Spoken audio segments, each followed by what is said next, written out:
López Obrador urges Mexican families to guide young people. In view of the fact that the public treasury annually loses between 50,000 and 70 billion pesos for crimes related to the theft of fuel, the federal executive will send an initiative to modify the law to typify them as serious, so that bail release is not possible. In addition, actions will be implemented to guide young people about the risk behaviors that revolve around this problem. This was announced by the President of Mexico, Andres Manuel López Obrador, in a morning press conference, where he announced that, due to the morning meetings with the Security Cabinet, the increase in crime incidents is reported. This week it was very noticeable that there are still clashes related to fuel theft. One of the entities most affected by the violence was Guanajuato and has to do with the Salamanca refinery, which is colloquially known as Huachicoleo. We are already working on a strategy with that purpose. He reported that these crimes record large losses for the treasury. Even if you don't have an exact figure yet, it is estimated that 50 to 70 billion pesos are stolen per year from fuel. The public finances, money of all Mexicans, are losing a lot. The actions that the government of Mexico will undertake include, in the first place, a legislative amendment. Fuel theft will become a serious crime, and this means that they will not be entitled to bail. It is very important to inform that there is knowledge that more severe laws will be applied for these crimes. In the case of the crime of fuel theft, it includes those who extract and those who distribute the fuel. When we have the final approval of the law, we will deliver them and we will talk about these crimes, basically.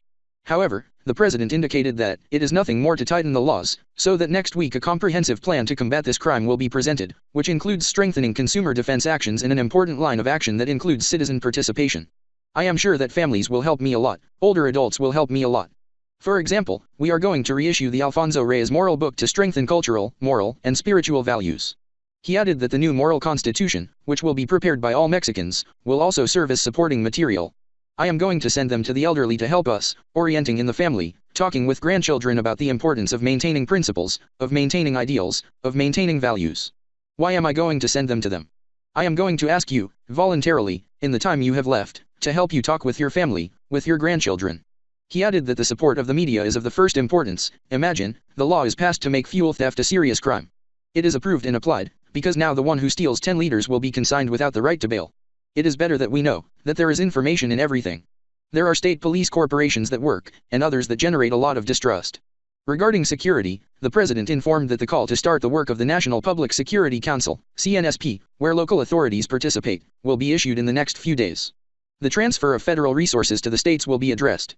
In that regard, he said, progress was made now in the meeting we held, because it is already accepted that the coordination work.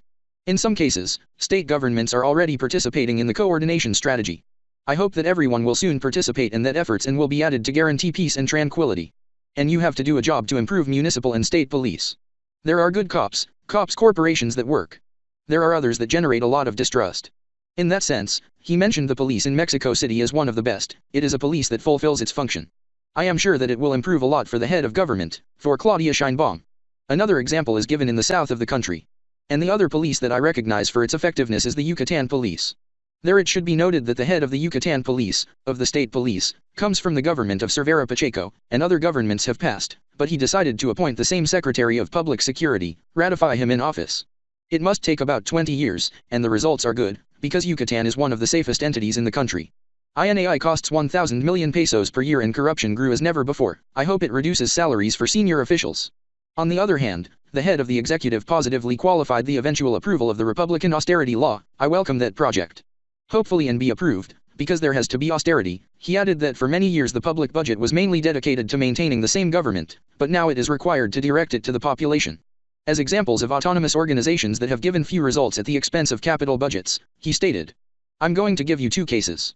The one of transparency. It costs 1 billion pesos to maintain that organism.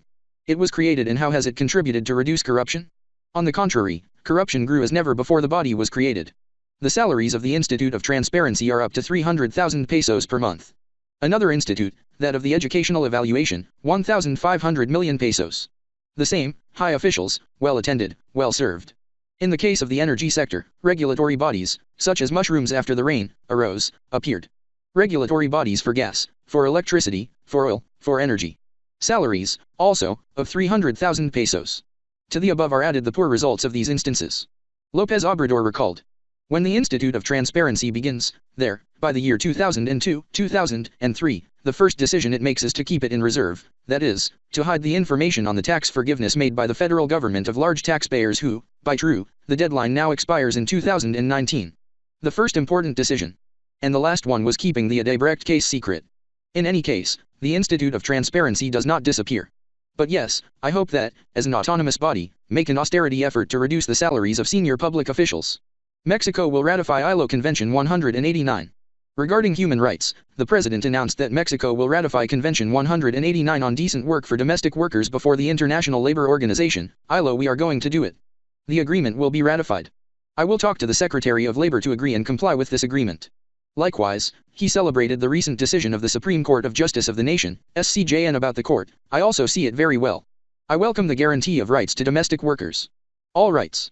How nice that this decision was made. CGOB will continue files on attacks on journalists.